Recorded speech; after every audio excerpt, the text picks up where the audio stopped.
దొంగతనంగా ఆ బోట్లన్నింటిని కూడా పంపించేటువంటి ప్రయత్నం చేశారు.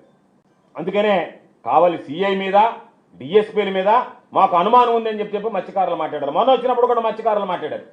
మాట్లాడితే ఆ సిఐ ఏమన్నాడు వాళ్ళందరి ముందు, మత్స్యకారుల ముందు, లోకేష్ వస్తున్నాడు అడ్డం అని చెప్పి పక్కన పెట్టమన్నాం సార్ అన్నాడు. ఆయన ఏమన్నా సముద్ర మార్గంలో వచ్చాడా? ఆయన ఏమన్నా ఓడెక్కి వచ్చాడా? ఆయన వచ్చింది రోడ్డు మీద కదా. రోడ్డు మీద వచ్చే లోకేష్కి సముద్రంలో అక్కడ ఉన్నటువంటి ఆ బోట్లకి సంబంధం ఏమన్నా ఉందా అంటే దానికి సమాధానం చెప్పలే. అంటే మీరు చేసినటువంటి కుట్ర ఏంది? స్థానికంగా అక్కడ ఉండేటువంటి వాళ్ళకి ఆశ చూపారు, వాళ్ళని ప్రలోభ పెట్టారు. ఆ తర్వాత ఎవడన్నా ఏదన్నా మాట్లాడుతుంటే దాని మీద పోలీసులు చేత హెచ్చరికలు చేయించారు. సిఐ రంగప్రవేశం చేశాడు. ముందు అక్కడ ఉన్నటువంటి బోర్లు, అక్కడ ఉన్నటువంటి బోట్లని ఇవి సరిగ్గా పనిచేస్తున్నాయా లేదా, గేర్ బాక్స్ మార్చారు, ఆయిల్ మార్చారు, డీజిల్ నింపారు, అయినా ఇవి పోతాయా పోవా, కాబట్టి ట్రయల్ చూడాలా. ట్రయల్ చూడాలంటే ఏంటి? లోకేష్ వచ్చినప్పుడు బోట్లు అడ్డంగా ఉన్నాయని చెప్పి ముందు వాటిని తీస్తే అవి సరిగ్గా పోతాయా లేదనేటువంటి టెస్ట్ చేయడానికి మీరు తీసుకెళ్ళి ఇంకో దగ్గర పెట్టారు.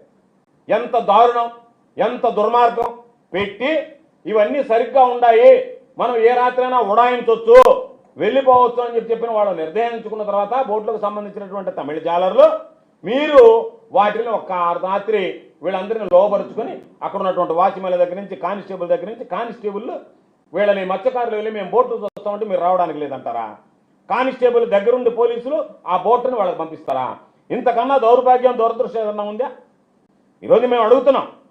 పోలీసులు గ్రామాలు తిరుగుతున్నారు. గ్రామాలు తిరిగి నిన్న మొత్తం ముత్తుకూరు, తోటపల్లి, గూడూరు, ఇందుకూరుపేట గ్రామాలకు వెళ్ళారు. వెళ్ళి ఏం చెప్తున్నారు? ఇండైరెక్ట్గా వార్నింగ్లు ఇస్తున్నారు.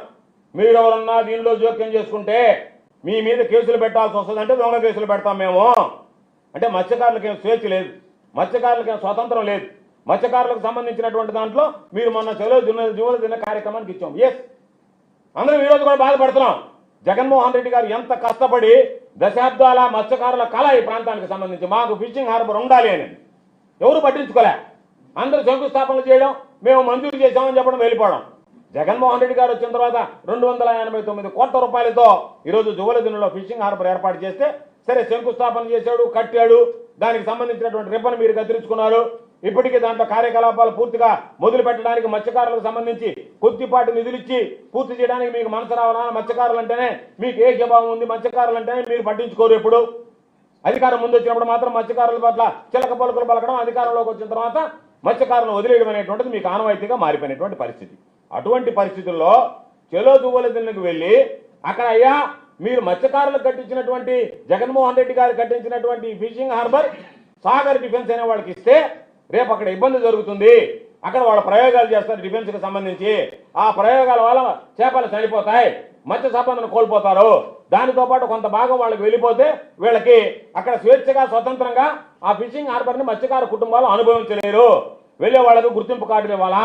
డిఫెన్స్ అంటే మామూలుగా మొత్తం రక్షణ వ్యవస్థకు సంబంధించింది కాబట్టి ఎవరు ఏం మాట్లాడలేరు. ఈరోజు మీరు 30 ఎకరాలు దారాదత్తం చేశారు 79 ఎకరాల్లో. మళ్ళీ ఆయన ఏం చెప్తున్నాడు? కలెక్టర్ కాన్ఫరెన్స్లో ముఖ్యమంత్రి గారు 150 ఎకరాలు ఇస్తాం వీళ్ళకి అన్నాడు. అంటే ఉన్నటువంటి 79 ఎకరాలలో మీరు 30 ఎకరాలు ఇప్పుడు ఇచ్చి 150 ఎకరాలు ఇస్తామని ఇప్పటికే కొంత తీర ప్రాంతం వాళ్ళకి అప్పచెప్పి మిగతా తీర ప్రాంతం ఫిషింగ్ హార్బర్ ఇచ్చి వాళ్ళ కంట్రోల్లో వీళ్ళు మత్స్యకారులు పోయి వాళ్ళ ముందు చేతులు కట్టుకొని నిలబడాలన్నట్టుగా మీ విధానాలుంటే దాన్ని వ్యతిరేకిస్తూ మేమందరం వస్తే నేను, ప్రతాప్ రెడ్డి గారు, విష్ణువర్ధన్ రెడ్డి గారు దానికి వెళ్ళేటువంటి వాళ్ళని తీసుకొచ్చి తోటపల్లి, గూడూరులో ఉన్నటువంటి ఆ వెంకన్నపాలెంలో ఉన్నటువంటి కాపుల్ని, ముత్తుకూరులో ఉన్నటువంటి కాపుల్ని, నేటూరు, ముత్తుకూరు అదే కృష్ణపట్నంలో ఉండేటువంటి వాళ్ళని, కోడూరులో ఉన్నటువంటి వాళ్ళని, కాపులందరినీ తీసుకొచ్చి అక్కడ ఉన్నటువంటి మత్స్యకారులందరినీ తీసుకొచ్చి ఆ కొత్తగా వచ్చాడు కృష్ణపట్నం సిఐ. ఆయనకి పాపం మత్స్యకారుల గురించి తెలిసినట్టులే. ఆయన ఏదో తెలంగాణ నుంచి వచ్చాడు. తెలంగాణలో మత్స్యకారులు ఉండరు. మత్స్యకారులు ఉండేటువంటి ప్రాంతం, అధికారులు ఒళ్ళు దగ్గర పెట్టి పనిచేయాల్సినటువంటి ప్రాంతం. మత్స్యకారులతో పెట్టుకుంటే అంత ఆషామాషిగా ఉండదు అనేటువంటిది ఈ కృష్ణపట్నం పోర్టు సిఐకి, ఇక్కడ కొత్తగా వచ్చినటువంటి ఎస్ఐలకి తెలిసినట్ల. పాత వాళ్ళని అడగండి, తెలుస్తుంది ఎట్లుంటుందో మత్స్యకారుల దెబ్బ అంటే మీకు. కాబట్టి వాళ్ళని చేసుకెళ్ళి మీరు పోతే మిమ్మల్ని బెదిరిస్తాం, మీ మీద కేసులు పెడతాం, వీళ్ళని ఏడనే ఉంచండి, వీళ్ళని బైండ్ ఓవర్ చేయండి, డిఎస్పీతో మాట్లాడి పంపించండి. ఏమి సంబంధం ఉండి పిలిచాను? నేను అడుగుతున్న కృష్ణపట్నం పోర్టు సిఐ ఏమి సంబంధం ఉండి ఆ ప్రాంత మత్స్యకారులను పిలిపించి మీరు వార్నింగ్ ఇవ్వాల్సినటువంటి అవసరం ఏమొచ్చింది? అంటే ఫిషింగ్ హార్బర్ చూడకూడదా? వాళ్ళకి ఆస్తి, వాళ్ళ హక్కు కలిగినటువంటి దాని మీద మత్స్యకారులు పోకూడదా? మత్స్యకారులకు ఆ హక్కు లేదా? వాళ్ళని పంపించాల్సినటువంటి బాధ్యత మీకు లేదా? అంటే ప్రభుత్వం మత్స్యకారుల పట్ల నిర్లక్ష్యంగా వ్యవహరిస్తుంటే మీరు వాళ్ళకు వంత కాస్తా వంత పడతా మీ ఇష్టారాజ్యంగా వ్యవహరిస్తా ఒక పక్క దానిని ఫిషింగ్ హార్బర్ని ప్రైవేటైజ్ చేస్తా వాళ్ళు పట్టుకొచ్చినటువంటి బోట్లు మీకు చేత కాకపోతే మీరు వదిలేస్తే మీ వల్ల కాకపోతే మత్స్యకారుల పాపం ప్రాణాలకు దిగించి ఆ బోట్లు పట్టుకొచ్చి అప్పచెప్తే వాటిని దొంగతనంగా వదిలేయడానికి అసలు ఈ ప్రభుత్వానికి ఈ ముఖ్యమంత్రికి ఈ లోకేష్కి ఈ పోలీస్ అధికారులకు ఏ విధంగా మనసు వచ్చింది అనేటువంటిది అర్థం కానిటువంటి పరిస్థితి. ఈరోజు ఆయన చెప్పినటువంటి పేర్లన్నీ తెలుగుదేశం పార్టీకి సంబంధించినటువంటి వీళ్ళందరూ మత్స్యకారులకు సంబంధించి మామూలు నాయకులు కాదు, రాష్ట్ర నాయకులు, ఈ ప్రాంత నాయకులు కాదు. అంటే రాష్ట్రాన్ని దోచుకోవడానికి కూడా సిద్ధపడేటువంటి వాళ్ళు గతంలో ఆప్కాప్ చైర్మన్లుగా పనిచేసినటువంటి వ్యక్తులు వీళ్ళంతా పెద్ద పెద్ద పోస్టులు. దేనికి? మత్స్యకారులను అడ్డం పెట్టుకొని సంపాదించుకునేదానికే. మత్స్యకారులను అడ్డం పెట్టుకొని వాళ్ళని అడ్డం పెట్టుకొని మీరు మీ పార్టీ మీ ప్రయోజనాలు కాపాడుకోవడానికే, మీరు బలపడడానికే.